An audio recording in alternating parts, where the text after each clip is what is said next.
Bonjour tout le monde, bienvenue sur cette nouvelle capsule vidéo. Fait qu'aujourd'hui, on va continuer la configuration de base d'un QNAP. Dans la capsule vidéo précédente, j'ai parlé un petit peu comment initialiser un QNAP et comment faire une configuration de base. Fait que juste faire un setup de base. Mais aujourd'hui, on va essayer d'y aller un petit peu plus loin. Tu sais. Une fois notre QNAP est prêt, fait que c'est quoi que ce qu'on va faire avec, surtout au niveau de stockage. Fait que je vais me connecter sur mon QNAP, puis on va vous parler de ce qui se passe. Fait que, en train de charger, fait que c'est ça, fait que, et voilà, fait que c'est connecté, ok. Fait que, on va parler surtout, par exemple, moi, mon QNAP est doté de disques durs. C'est qu'est-ce que je vais faire avec mes disques durs? Est-ce que je vais le laisser tel qu'il est? Fait que j'ai un Tera, je vais avoir 2 Tera. Ou je peux faire par exemple ce qu'on appelle un RAID, un RAID 1, enfin un RAID 1, c'est-à-dire euh, on a un disque dur qui va toujours être comme un miroir, fait que c'est un listener, fait qu'il est en train d'écouter, fait qu'il est en train d'écouter s'il y a un problème, fait qu'il va nous afficher que le disque dur est en erreur, mais l'autre disque dur va prendre le relais, fait qu'on ne va pas perdre de l'information, fait que il va nous donner le temps de changer un autre disque dur, fait que c'est vraiment une sécurité très importante pour sauvegarder, vraiment garder nos données. Fait que pour cela, je vais faire ignorer ici, puis on va aller faire la configuration de base. Euh, Comme je dis tantôt, comment euh, mettre mes disques durs, mes deux disques durs en RAID 1, c'est-à-dire en miroir. Euh, L'inconvénient de ça, fait qu'on va perdre quand même. Fait que j'ai 2 Tera, mais je vais avoir juste 1 Tera, un Tera de stockage. Fait que vous allez voir. Fait qu'on va commencer la création des poules. Fait que c'est ça, fait que j'ai des disques durs de 1 Tera, fait que on va les fusionner, puis ça va devenir un. Fait que si jamais un va tomber en panne, l'autre va prendre le relais. Fait qu'on va faire comme ça, cocher les deux, puis voilà. J'ai le droit de les faire en RAID 0 mais, ou en RAID 1. Fait que RAID 0, comme j'ai dit hier, fait que si jamais un disque dur fait défaut, fait qu'on va perdre toutes les données. Fait que moi je préfère que je vais aller avec un RAID 1, ou moi si jamais j'ai une erreur dans un disque, fait que l'autre va prendre le relais, puis le temps que je vais aller chercher, changer un disque dur, fait que je vais pas perdre mes informations. Fait que j'ai aucun disque d'échange, fait que ça fait que je vais prendre les deux. Fait que si par exemple j'ai une B avec 3 disques, il va me proposer le RAID 5, fait que RAID 6, RAID 6, etc. Fait que vous pouvez aller voir sur internet c'est quoi la différence entre le RAID 5 et 6 et 10. Fait que moi je vais m'intéresser aujourd'hui pour un disque dur, mes disques durs sont en RAID 1, c'est-à-dire sont en miroir. Fait que suivant. Fait que c'est ça. C'est d'alerte, fait que c'est 80%. Ça va, je vais pas déranger. Fait que c'est un nouvelle wave, fait que quand même, il va toujours réserver 8,22%. Puis, il va me rester 91. Fait que c'est un espace réservé. Fait que l'espace, il va réserver 75 Go, puis il va me laisser 800. Fait que c'est vraiment ça. C'est pour les fichiers système. Fait qu'on va faire créer. Ok. Fait que le temps que on va avoir notre RAID, fait que je vais aller vous montrer comment, je sais pas si j'ai le droit d'y aller, ok, j'imagine oui, comment créer des utilisateurs puis sur un QNAP. Fait que, comme j'ai dit hier, on peut avoir plusieurs utilisateurs sur un QNAP. Fait que si on va aller ici, on a déjà l'option utilisateur, fait que j'ai déjà mon administrateur. Mais moi, je vais avoir par exemple un pour mon fils, un pour ma fille. Et puis après, on va faire des dossiers communs, des dossiers séparés. Fait que comment faire la gestion de tout ça. Fait que je vais créer le premier utilisateur pour mon garçon. Fait qu'on va l'appeler sur son nom. Fait que Ilan. Fait que password. Fait qu'on va mettre un password.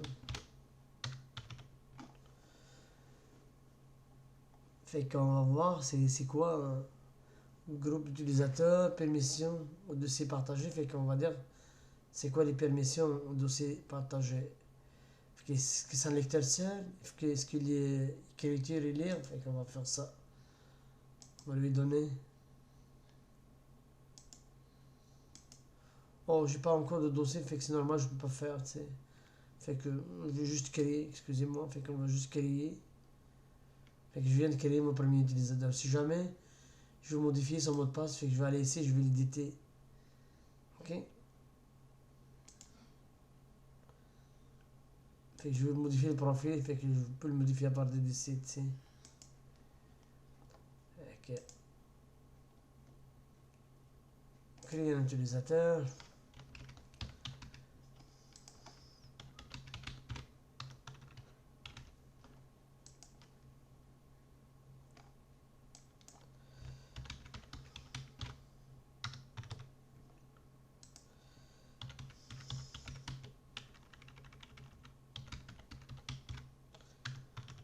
Ok, fait que je viens de créer un deuxième utilisateur, fait qu'il peut, je peux lui donner, si je peux lui dire ici ce qui est vraiment c'est un administrateur.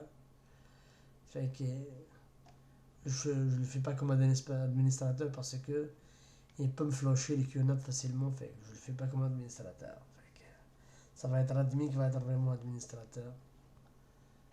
Créer. Fait que je viens d'avoir mon deuxième utilisateur.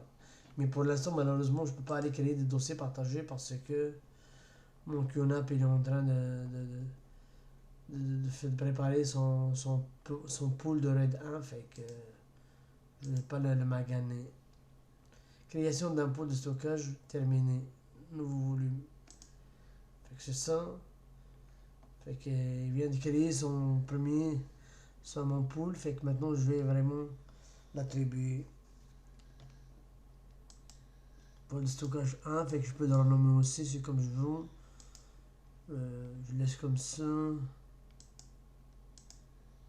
Volume statique, volume IP, volume mince. Fait que je vais laisser mon volume IP, c'est-à-dire. Ok, je fais comme ça la différence. Ok. Le volume statique sont gris. Je mentionne le groupe red. Ok.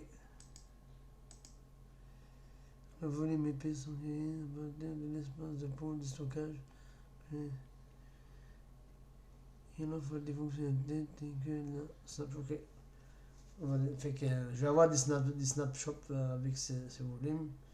Fait que suivant. Fait que capacité de volume. Précédent. Gestion.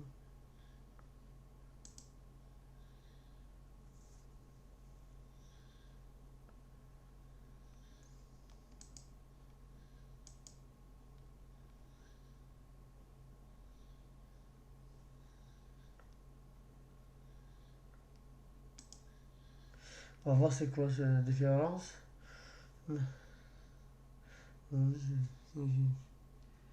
L'espace dans le fond de stockage uniquement. Non, moi je vais aller avec ça.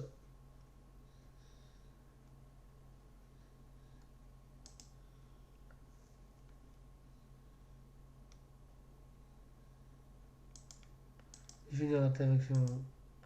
Moi je veux ma taille. Fait que je veux ma taille maximum. Fait que c'est 800. Et puis. C'est ça. Fait que. Suivant. C'est revenu. Fait que. Il va préparer mon raid. Tu sais. Mon code de création. C'est vrai. Fait que il va créer mon raid, fait que ça va prendre du temps. Waouh, 2h45, c'est pas le best, tu sais. Fait qu'il est en train de créer mon raid. Ok? Fait comme ça, je vais avoir un seul disque dur qui est d'un Tera, puis l'autre, ça va être vraiment un miroir. Fait qu'on va retourner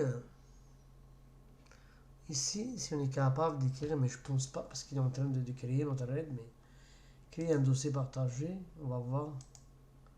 Dossier. On va créer par exemple Kamal test. Fait que c'est ça. Fait que c'est là, voilà. Dans ce dossier partagé, fait qu'on peut dire que euh, l'admin il va être vraiment euh, il peut faire toutes les modifications. Pour l'instant, on regarde par défaut accès refusé pour les deux.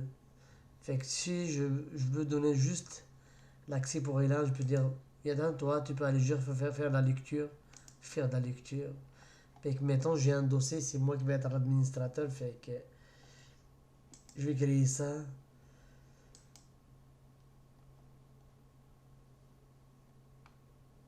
Fait que c'est ça.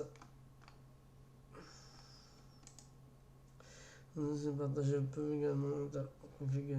Donc,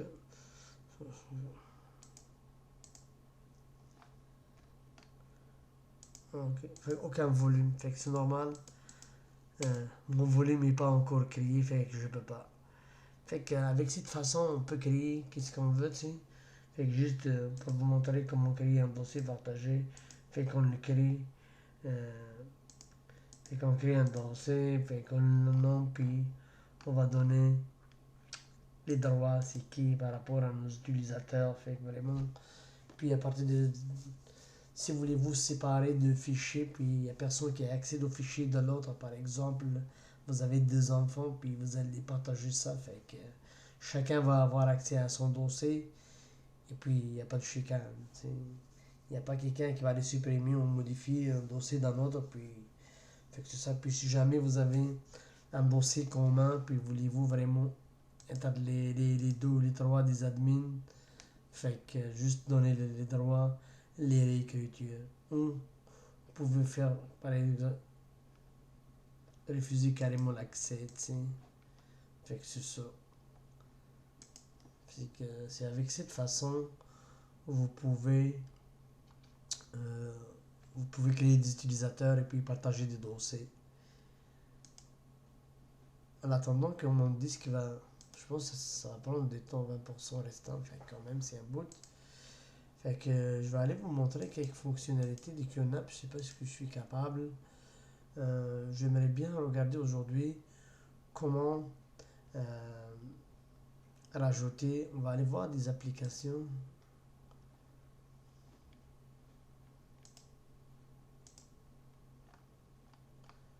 Fait que pour la caméra, mais je sais pas si je les ai ici. App Center, fait que Viewfinder,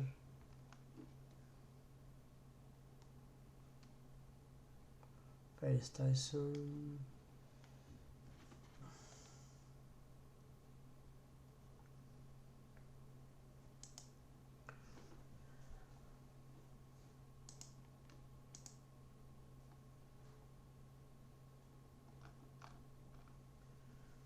Je cherche juste comment télécharger des applications.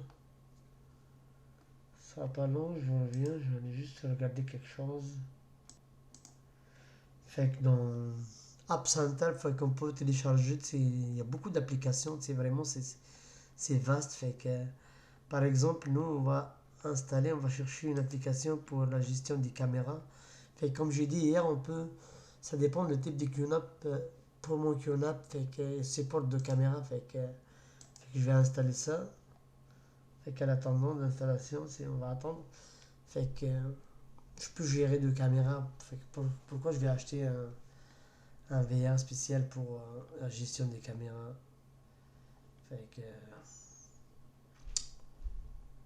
c'est ça, fait qu'on va attendre un petit peu que ça télécharge. On revient. Fait qu'on revient.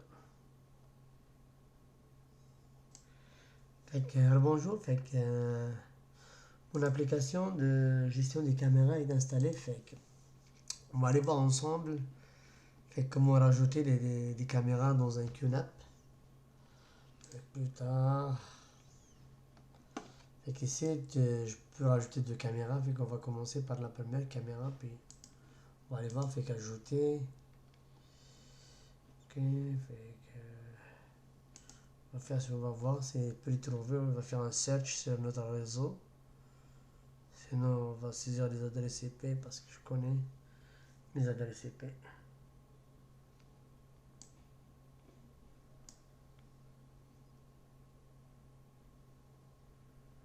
Fait que je pense pas qu'il va trouver. Fait que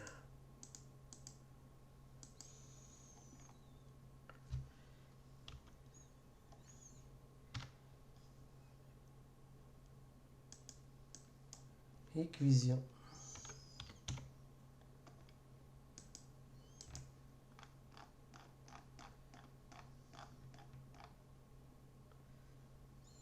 Fait que moi, c'est ça.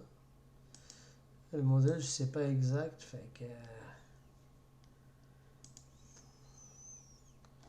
192, 22, 22, 305.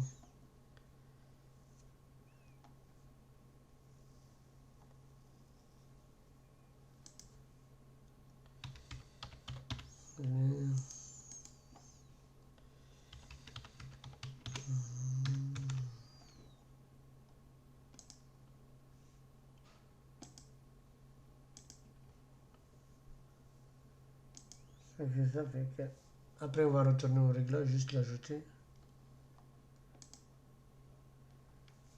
Fait que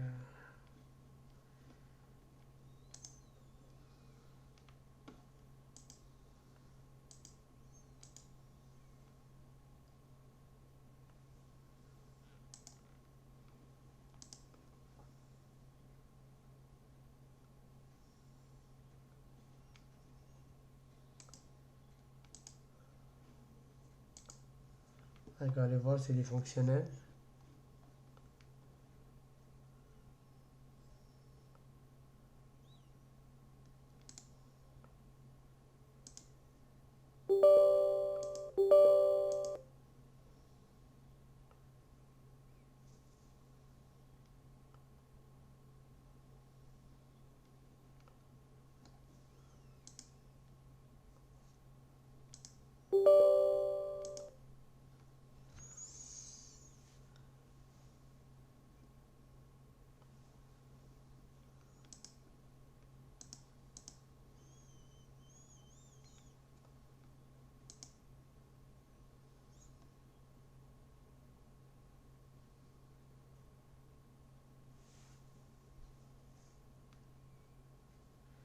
Fait que c'est ça. Fait que bonjour, bonjour. Fait que je suis ici. Fait que c'est ça. Fait que ma caméra, celle d'en bas, elle fonctionne. Fait que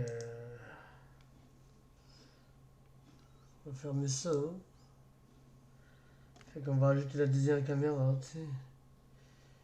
Mais la deuxième caméra, je me souviens pas c'est quoi le password, tu sais.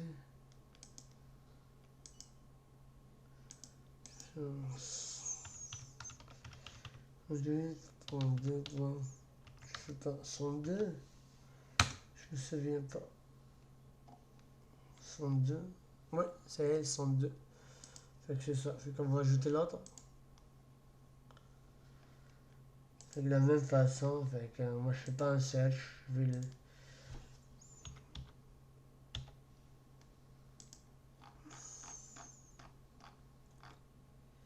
Fait que c'est ça avec Hikvision, fait que 122, 3, 2, 102, fait que je connais déjà mes adresses, fait que je laisse le port 80.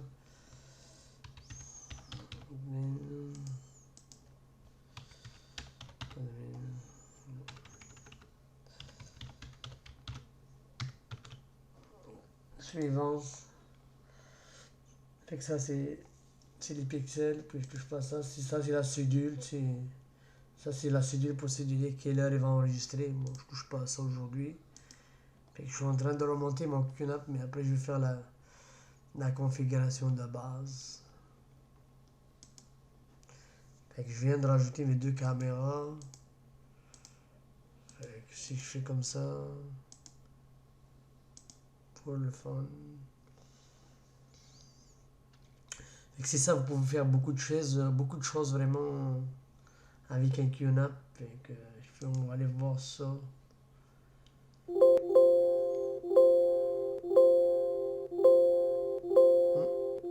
Qu'est-ce qui se passe?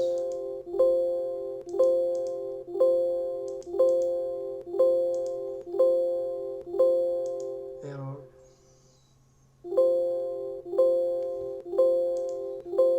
Il y a une erreur dans la deuxième caméra.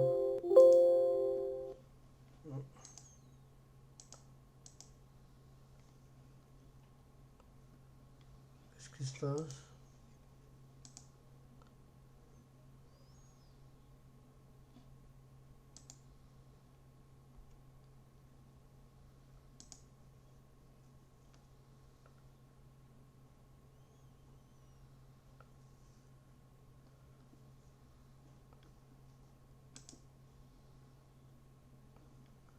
Pourquoi? Qu'est-ce qui se passe avec ma caméra ici?